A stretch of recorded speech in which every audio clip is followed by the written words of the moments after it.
Travel destinations with Abhik আজ আপনাকে এক জনপ্রিয় সমুদ্র সৈকতে নিয়ে যাবে, যেখানে প্রকৃতির মায়াবী রূপ উপভোগ করে আপনি একদিনেই বাড়ি ফিরতে পারবেন। আজকের ভিডিওতে একটা ফাটাফাটি রোড ট্রিপের অভিজ্ঞতা আপনাদের সঙ্গে ভাগ করে নেব।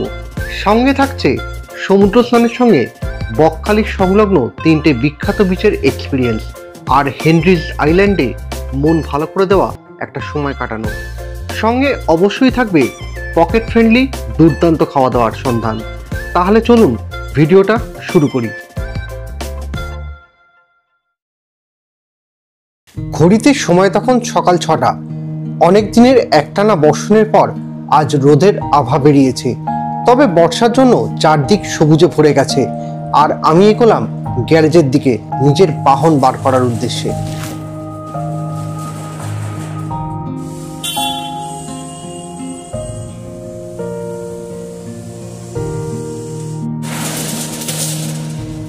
আবার একটা নতুন ভোরের আলো, নতুন ব্লগ, নতুন জার্নি। তবে জার্নি নতুন হলেও জায়গাটা কিন্তু নতুন নয়। আমরা যাচ্ছি পশ্চিমবঙ্গের জনপ্রিয় সমুদ্র সৈকত বকখালিতে, আর তার সঙ্গে ঘুরবো বেশ কিছু নতুন জায়গা, যেগুলো আমরা অনেকেই মিস করে যাই বকখালি গেলে। তো চলুন সময় নষ্ট না করে ব্লগ শুরু করছি।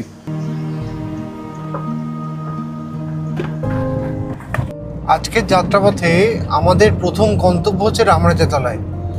যেহেতু মা বাপি মানে আমার শ্বশুরমশাই আর শাশুড়ি মা ওনারা আমাদের সঙ্গে যাবেন, সেহেতু গাড়ি করেই আজকে আমরা বকখালি যাচ্ছি। বকখালির সড়কপথে যাওয়া ছাড়াও ট্রেনে করে চাইলে আপনি যেতে পারেন। শিয়ালদহ থেকে ট্রেনে নামখানা পৌঁছে যান, ভাড়া পড়বে মাথাপিছু 25 টাকা করে।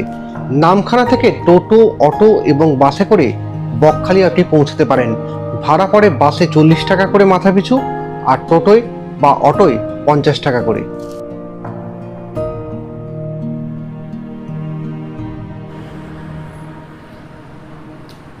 রামরাজাতলায় বৃষ্টির জন্য ভেতরে প্রচুর জল জমেছে, এই কারণে ভেতরে আর গেলাম না। ওরা যতক্ষণে আসছে ততক্ষণে একটু চা খেয়ে নি।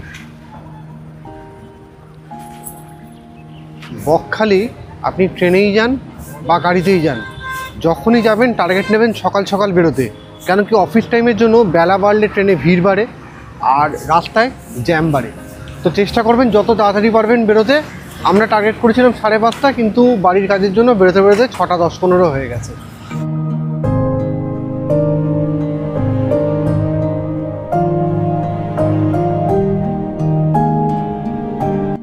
Finally pick up complete. এবারে গন্তব্য বকখালি। মাঝে শুধু একটু পেট পুজোর জন্য দাঁড়াতে হবে।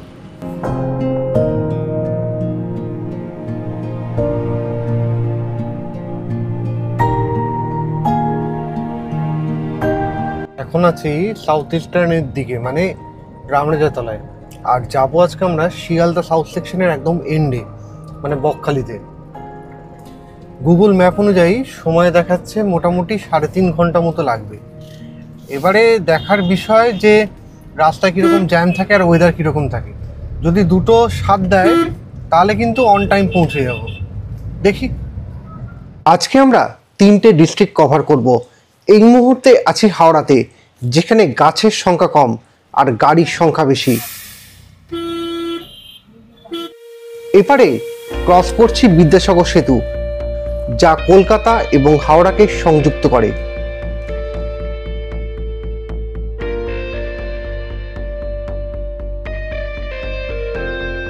কলকাতা ঢুকেই নজরে এলো কলকাতার আইডেন্টিক্যাল ট্রাম লাইন, যা ছোটবেলায় অনেকবার চড়েছি, কিন্তু আজ মনের মণিকঠায় আছে।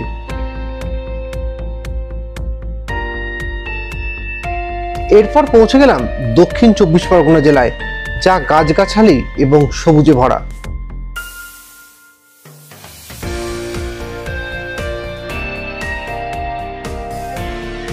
ডায়মন্ড হারবার রোডে গাড়ি চালানো কিন্তু প্রচুর স্কিলের ব্যাপার। আমি এটা বলছি না যে আমি খুব স্কিল, বাট গাড়িগুলো না পুরো ডজ করে করে চলে। একটু খেয়াল করলে বুঝতে পারবেন, বা যারা ডায়মন্ড হারবার রোডে গাড়ি চালান তারা তো ব্যাপারটা খুব ভালো করেই জানবেন। কখন কোন দিক থেকে কোন গাড়ি কাট নেবে না কেউ বুঝতেই পারবেন না। পৌঁছে গেছি দক্ষিণ 24 পরগনা ডিস্ট্রিক্টে।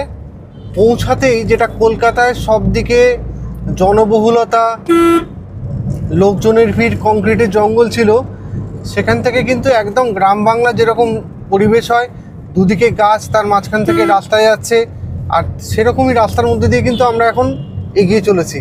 খানিকক্ষণের মধ্যেই পৌঁছে যাবো আমতলাতে, আর আমতলা পেরোনোর পর একটু প্রাতরাশের জন্য বিরতি নেব। তাদের বকখালি যে চললেন, কি করতে যাচ্ছেন? সমুদ্রে চান করবো, মাছ কিনবো, দেখবো মাছের বাহার। মাছ কিনবেন, খাবেন না তো? মাছও খাবো, যদি পাওয়া যায় খাবো, কিনবো। ইলিশ মাছ কিনতে যাচ্ছি, মেন উদ্দেশ্য আমি ইলিশ মাছ দেখতে যাচ্ছি, কিনতে যাচ্ছি। আমাদের যা এখানে পচা ইলিশ, তার থেকে একটু তাজা ইলিশ মাছে খাবার ইচ্ছা। এই ডান দিকে ডায়মন্ড হারবারের রাস্তা, ডায়মন্ড হারবার রায়চক, আর আমরা এই বাঁ দিকে উস্থির রাস্তাটা নিলাম। তো ডায়মন্ড হারবারের জ্যামটাকে অ্যাভয়েড করার জন্য বাসে এলে কিন্তু আপনি ওই রাস্তা দিয়েই যাবেন, ডায়মন্ড হারবারের রাস্তাটা দিয়ে।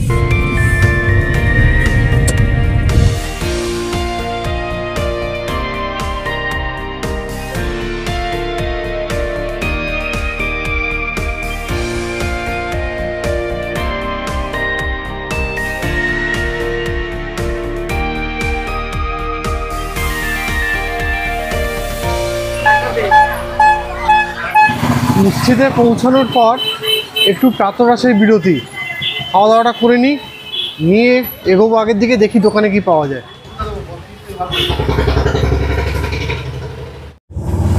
পেটাই পরোটা আমার খুব ফেভারিট জিনিস, পেটাই পরোটা আর ঘুগনি দিয়ে ব্রেকফাস্ট। আর অর্পিতার হচ্ছে মুড়ি, ঘুগনি আর চপ। 10 মিনিটের ব্রেকফাস্টের বিরতি নিয়ে আবার এগিয়ে চলা। ঘড়িতে এখন 9টা 15, আর এখনও কিন্তু এখান থেকে বকখালি 2 ঘন্টার পথ বাকি।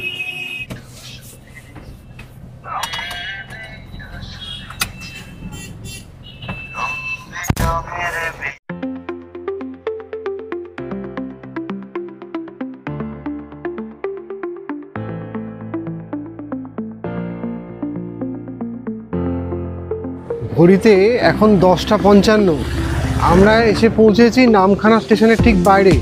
আর সামনে দেখা যাচ্ছে বকখালি 26 কিলোমিটার, ফ্রেজারগঞ্জ 24 কিলোমিটার। আর এখান থেকে আপনারা যদি বাসে যান তাহলে কিন্তু বকখালি ভাড়া পড়ে 30 টাকা, আর সামনে অটো টোটো এগুলো পাওয়া যায়, অটোয় পরে হচ্ছে 40 টাকা করে। তো যদি আপনারা মনে করেন যে ট্রেনে আসবেন, তাই ট্রেনে এসে এখান থেকে কিন্তু এইভাবে আপনারা যেতে পারেন।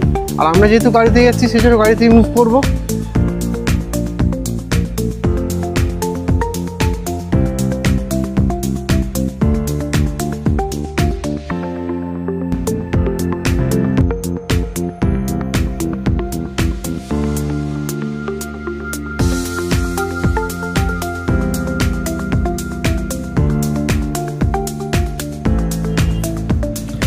এতক্ষণ রাস্তায় ভালোই আসছিলাম, নামখানা ঢোকার খানিকক্ষণ আগে থেকে রাস্তায় জ্যাম, কনজেশন সব কিছু বেড়ে গেছে, আর যে কারণে সময়টাও কিন্তু বেশ ভালোই লেগে যাচ্ছে। এখন ঘড়িতে 10টা 43, আমরা নামখানা পাস করছি। এখন এখান থেকে মোটামুটি 1 ঘন্টা মতো লাগবে।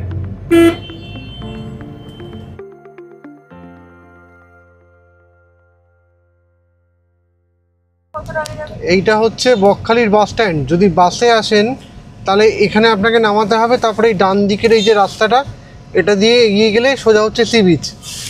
এইখানে বেশ কিছু খাবার হোটেল আছে, যেমন বনশ্রী হোটেল দেখতে পাচ্ছি। এই জায়গাগুলোতে আপনি খাওয়া দাওয়া করতে পারেন।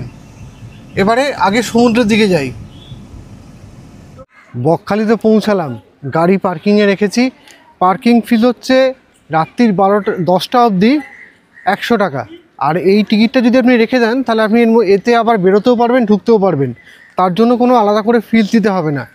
আমরা তো একদিনের ট্যুরে এসেছি, সে কারণে হোটেল নেওয়ার কোনো ব্যাপার নেই। এইটা হচ্ছে বকখালির পার্কিং, এই জায়গাটা। আর টোটো আপনাকে এই মুখটায় ছাড়বে। বাস স্ট্যান্ড থেকে যদি টোটো করে আসেন তাহলে 10 টাকা করে নেবে, আর এই মুখটায় ছাড়বে। আর এই দিকে হচ্ছে সি বিচে যাওয়ার রাস্তা, এটা হচ্ছে সি বিচ যাওয়ার রাস্তা। তাহলে এবার সি বিচের দিকে এগোনো যাক।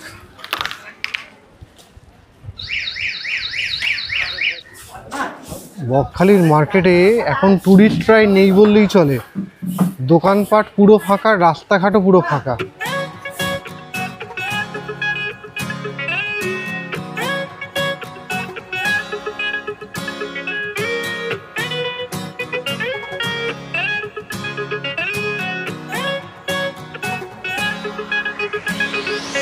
যেহেতু ভাটা, সেহেতু কিন্তু সামনে এখানে একটা ছোট্ট খাঁড়ি আছে, আর আগে সমুদ্র চলে গেছে। পরে যখন বেলায় জোয়ার আসবে তখন কিন্তু এই অবধি জল চলে আসে। অবশেষে পৌঁছালাম সমুদ্রের সামনে। আর সমুদ্রের সামনে পৌঁছে স্নান না করে তো আর কোনো উপায় থাকে না, স্নানটা করেই নিই। বকখালির সি বিচ কিন্তু পুরো ফাঁকা, হাতে গোনা কয়েকটা ট্যুরিস্ট আছে এই মুহূর্তে। অবশ্য আজকে উইকডেজ, আপনারা উইকেন্ডে এলে অবশ্যই একটু ভিড় পাবেন এর থেকে।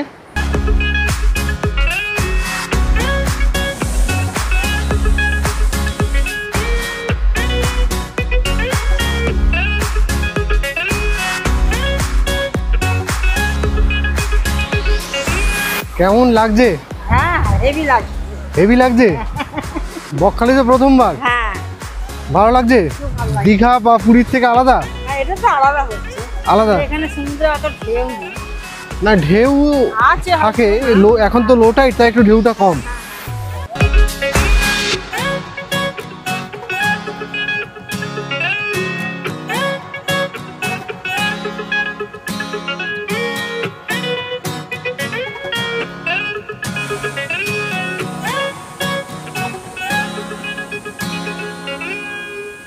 কাদামাটি স্নান হলো? বকখালিতে একটা সুবিধা হচ্ছে, বাড়ি থেকে একদম কাছে আর খুব শান্ত সমুদ্র সৈকত এনজয় করতে পারলে বকখালির কিন্তু কোনো তুলনা হয় না। আধ ঘন্টার উপর সমুদ্রে কাটিয়ে দিলাম, সময়টা যে কী করে চলে গেল নিজেরাই বুঝতে পারলাম না। দেখি এটা কি কম পয়সায় ভ্রমণ বলছেন? কম পয়সা ভ্রমণ। পুরী যেতে গেলে রাত ভোর ট্রেনে চেপে হোটেল ভাড়া করে তবে সমুদ্রে চান করতে পারবো। হ্যাঁ। আর এখানে বকখালি হচ্ছে কম পয়সা, সমুদ্রে চান করে সিধে ঘরে চলে। শুনলেন তো, কম পয়সায় সমুদ্র স্নান করে সিধে ঘরে যাওয়া যাবে। এটা হচ্ছে আমার শাশুড়ি মায়ের মতামত। প্রকৃতিও নিজের সাজ দেখার জন্য সি বিচকেই আয়নায় রূপান্তর করেছে এবং লজ্জায় রাঙিয়ে উঠছে। আরেকটা জিনিস কিন্তু এখানে এসে অবজার্ভ করলাম, পুরী বলুন দীঘা বলুন, বাচ্চা নিয়ে গিয়ে সেদিনকে ফেরা কিন্তু কোনোভাবেই সম্ভব না। কিন্তু বকখালির ক্ষেত্রে আপনি সকালে ট্রেন ধরে এলেন, সারাদিন এখানে এনজয় করলেন, আবার রাত্রিবেলা আরামসে ঘরে ফিরে যেতে পারবেন। এবং বহু মানুষ কিন্তু ছোট ছোট বাচ্চাদেরকে নিয়েছে, ঠিক এরকম জিনিসটাই কিন্তু করছে। আমি এর আগেও বকখালি এসেছি, কিন্তু এত শান্ত আর এত ফাঁকা বকখালি আগে কখনোই দেখিনি। বকখালিতে জল কখন বেশি হয়? বকখালিতে জল বেশি হয় অমাবস্যাতে। আচ্ছা। হ্যাঁ, পূর্ণিমাতে এতটা জল হয় না, অমাবস্যাতে জল বেশি হয়। অমাবস্যা ধরে আসলে বা অমাবস্যার একদিন দুদিন আগে আসলেও জল পাবেন, কিন্তু সকালে 8টা-9টার মধ্যে আসতে হবে সকালে, আর বিকেলে ওই 8টা-9টায় ওপরে জল পাবেন রাত্রিতে। বকখালিতে বিচের কাছেই বেশ কিছু রেস্টুরেন্ট আছে, তো আপনারা মনে করলে এখানে আরামসে খেতে পারেন। আপনাদের নিরামিষ ভাত কত করে? নিরামিষ মিল খেলে 60 টাকা, আর সবজি খেলে 50 টাকা। মিল খেলে 60 টাকা, হ্যাঁ, আর সবজি খেলে 60 টাকা, 50 টাকা। তো নিরামিষ মানে মিল খেলে মিলে কি কি থাকে? ভাত, ডাল, সবজি, চাটনি, পাঁপড়।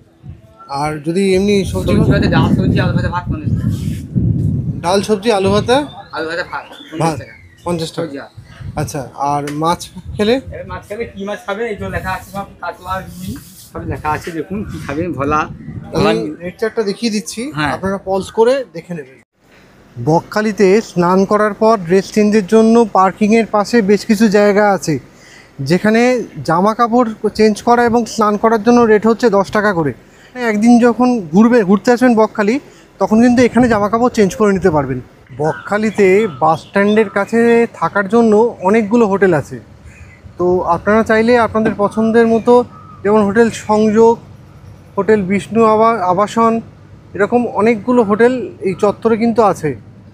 আপনারা চাইলে যে কোনো একটা হোটেল সোনার বাংলা, হোটেল অমরাবতী, বিভিন্ন হোটেল আছে। আপনারা আপনাদের পছন্দের মতো রেটে হোটেলগুলো দেখে নেবেন এবং তারপর গিয়ে সেখানে কথা বলে থাকতে পারেন।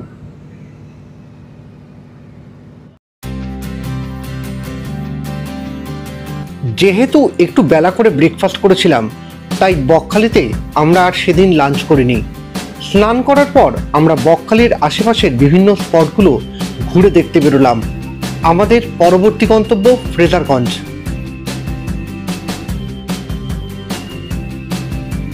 ফ্রেজারগঞ্জে যেহেতু প্রচুর জলোচ্ছ্বাস হয়, সেই জন্য এই বাঁধটা নতুন করে তৈরি করা হয়েছে, যাতে এই দিকটা ঘরবাড়ি নষ্ট না হয়।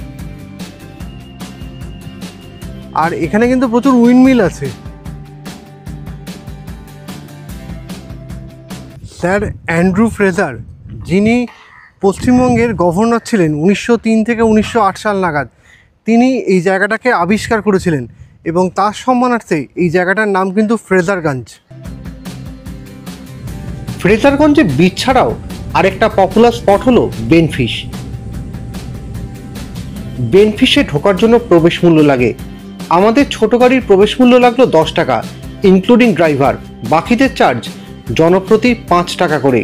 বেনফিশে আপনি বিভিন্ন রকমের মাছ দেখতে পাবেন এবং নিলামও চাক্ষুষ করতে পারবেন, যা গত বছরের ব্লগে আপনাদের দেখিয়েছি। সমুদ্র থেকে যে ট্রলিং মাছ ধরে এনে এখানে মাছ নামাচ্ছে।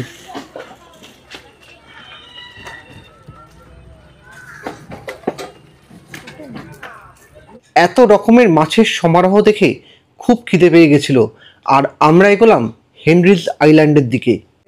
আমরা পৌঁছাতে চলেছি হেনরিজ আইল্যান্ডের যে ফিশারিজ প্রজেক্ট আছে সেখানে। কিন্তু ঢোকার জন্য এন্ট্রি ফিজ আছে, খুব সম্ভবত গাড়ি আর ড্রাইভার মিলিয়ে 20 টাকা, আর বাকি যারা আছে তাদের 10 টাকা করে। এটা বলে দাও না ভাই। পারের 10 টাকা আর গাড়ি পিছু 30 টাকা। আচ্ছা,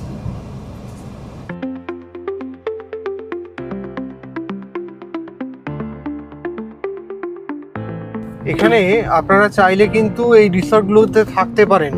এই রিসর্টগুলো পশ্চিমবঙ্গ মৎস্য দপ্তরের অধীনে। এই ছোট ছোট বাংলো টাইপের রিসর্ট, এগুলো অনলাইন বুকিং হয়। আপনি চাইলে এখানে এসেও বুক করতে পারেন, তবে অনলাইন বুকিং করে আসাটাই প্রেফারেবল। হেনরিজ আইল্যান্ডে দুটো কমপ্লেক্স আছে, সুন্দরী এবং ম্যানগ্রোভ। আমরা আজ ম্যানগ্রোভ কমপ্লেক্সের রেস্টুরেন্টে লাঞ্চ করব। যেহেতু জায়গাটা গভর্নমেন্ট রেস্টুরেন্ট, তাই এখানে আগে থেকে খাওয়ার অর্ডার দিলে তবেই খাবার পাওয়া যায়। যতক্ষণ আমাদের খাবার রেডি হচ্ছে, ততক্ষণে নীল আকাশের কোলে হেনরিজ আইল্যান্ডের অজানা বিচটা উপভোগ করতে বেরিয়ে পড়লাম। ওহ, আমার দুর্ভাগ্য, এটা শীতকাল নয়। শীতকাল হলে খেজুরের রস আর গুড় কোনোটাই ছাড়া যেত না। তবে হ্যাঁ, এই ঝিলে কিন্তু বোটিংয়েরও ব্যবস্থা আছে।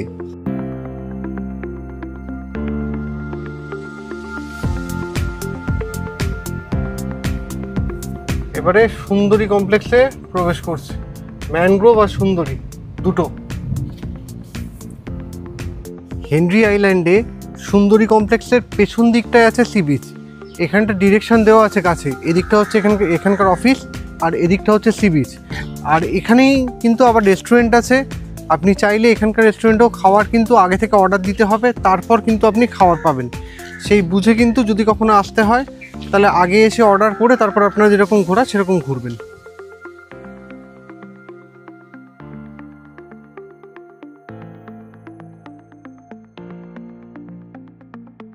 এগুলো সব হচ্ছে সুন্দরী কমপ্লেক্স। তৈরি হচ্ছে বেশ কিছু কিছু নতুন, মানে পর্যটন স্পট হিসাবে হেনরিজ আইল্যান্ড কিন্তু বেশ যে জনপ্রিয়, সেটা কিন্তু খুব পরিষ্কারভাবেই বোঝা যাচ্ছে।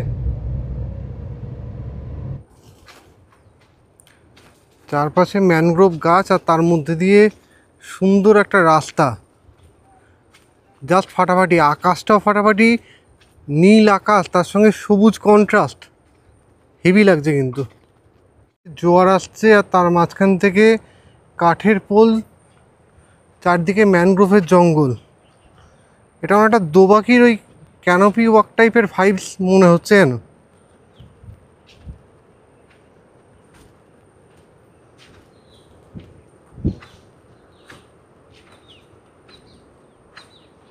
আইল্যান্ডে সি বিচে নামা কিন্তু বারণ, পরিষ্কার লেখা আছে সমুদ্রে কেউ নামবেন না, চোরাবালি এবং চোরাস্রোত আছে। অতএব এখানে পাকামি না মারাটাই বুদ্ধিমানের কাজ।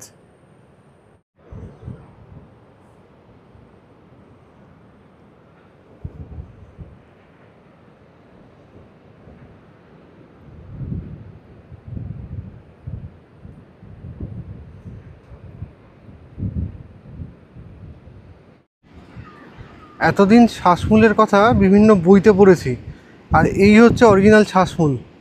নিচ থেকে ঠিক এরকমই দেখতে লাগে।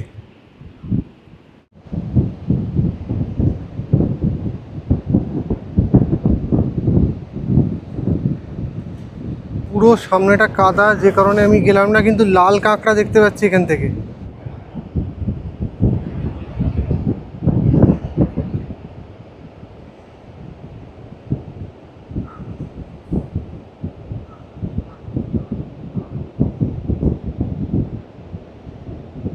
খুব খিদে পেয়ে গেছে, এখন বেলা 3টে বাজে, খেয়ে নিই।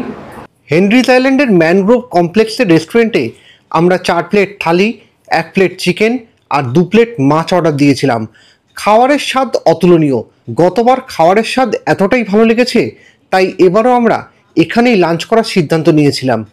যদি আপনাদের একটা সম্পূর্ণ আইসোলেটেড বিচ, পাখির কলরব এবং কুজন, তার সঙ্গে এইরকম একটা শান্ত স্নিগ্ধ পরিবেশ যদি পছন্দের হয়, তাহলে বকখালিতে এসে একটা রাত কিন্তু আপনাকে এই হেনরিজ আইল্যান্ডের ম্যানগ্রোভ বা সুন্দরী যে কোনো একটা রিসর্টে এসে কিন্তু থাকতে হবে।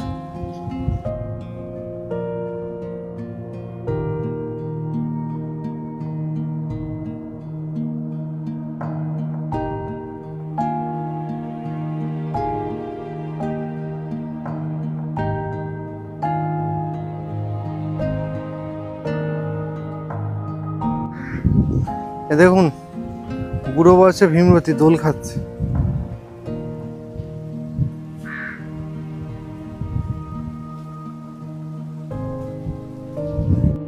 এরপর আমরা পৌঁছলাম আজকে আমাদের অন্তিম গন্তব্য কার্গিল বিচে।